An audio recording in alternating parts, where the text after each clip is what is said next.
What's up, Voro riders? Today, we have an important update regarding the LCD display on the EMOVE Cruiser S. We apologize for any confusion caused by our older videos, but we have made an exciting change to enhance your riding experience. As you may know, our original release of the Cruiser S featured a stunning multicolored LCD display. The EMOVE Cruiser S will now come equipped with a black and white LCD display, which offers superior readability and visibility in any lighting condition. As you can see, the black and white display outperforms the color display, especially in bright sunlight or under shade. You'll have no trouble reading your scooter's information at any time of the day. Functionality-wise, the black and white display has the same exact capabilities as the color display.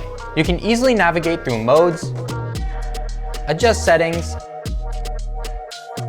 and monitor your speed with a crisp, clear interface.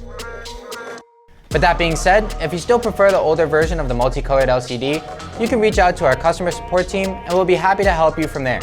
We appreciate your understanding and support as we strive to deliver the best possible riding experience. If you have any questions or concerns, please don't hesitate to reach out to us. Stay tuned for more exciting updates from EMOVE. Otherwise, stay safe, happy riding, and see you next time.